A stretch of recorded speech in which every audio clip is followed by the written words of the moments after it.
Whether you're a barista in a cafe or you're pouring coffee at home, it's always super satisfying to pour really nice latte art. Now, I've been pouring coffee myself for years, I've been training other baristas for years, and I reckon I've figured out the one crucial step of the process that makes the biggest difference to whether you nail your latte art or it doesn't even happen at all. Now, don't get me wrong, there's plenty of things about latte art that need to be done well. It's milk texturing, it's the right cup, it's good coffee, all these things. And I'd suggest checking out the other videos we've done on those. But today, I want to focus on one thing, and that is called the stop and drop.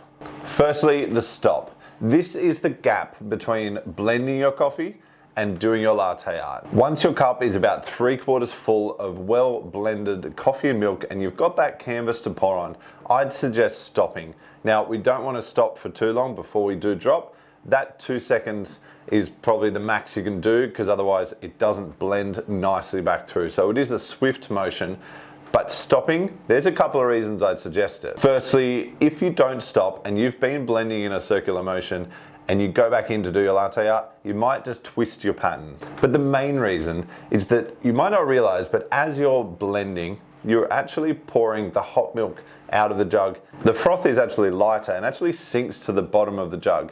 Now, this means that you might fill up your cup and at no point does that froth really exit the jug. This is the crucial moment that you want to have control over. You want to be the one that tells it when that froth is to come out. And that's the moment that we drop. The drop is when the magic happens.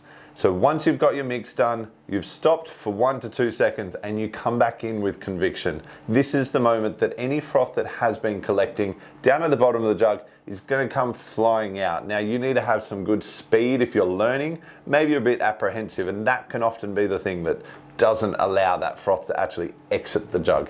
A little bit of conviction, a little bit of an oomph, a little bit of a throw and a toss can actually emphasize pushing that froth out of the jug, and that is then going to push the froth from the bottom of the jug out onto the coffee. Now, let's make sure that when you do that, you're obviously really close to the top of the blended coffee.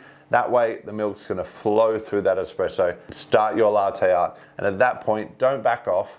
Keep with the speed. Make sure you're in the center of that cup and maintain that conviction, because that is when you start controlling your latte art pattern.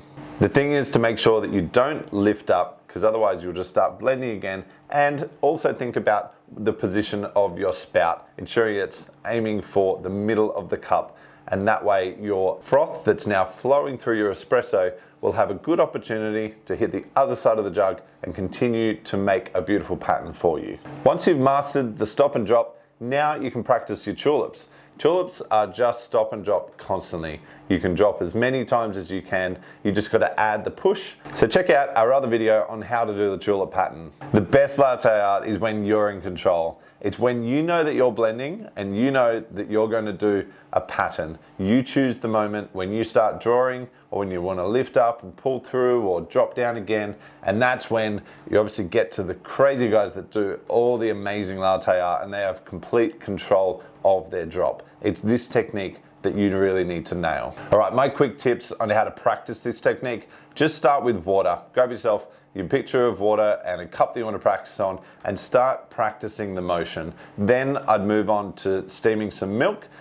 Chuck a little bit of milk in your cup, cover it in a dusting of chocolate, and then start practicing without wasting any coffee. You can tip that back in the jug and go over and over and get the motion. It's that movement that you're getting used to. Then obviously move on to coffee and keep practicing that stop and drop. Like I said, I've been training other people on how to make coffee for ages, and I've found this to be a real turning point. Even for an experienced person, you might be pouring hundreds of coffees a day, but this is one moment that you didn't realize that you weren't controlling. So it's definitely something I'd love you to try out. I'd love to hear, once you've tried it, put in the comments below, how did you find it? Is there any other tips that you think could be helpful to anyone else practicing their latte art? And of course, doing good latte art is always best done on great coffee. So if you need some coffee to practice on, you can always go to artisti.com.au. I'd suggest something like the Fix. It's our medium to dark roast. It's great for crema and it's perfect to do latte art through. So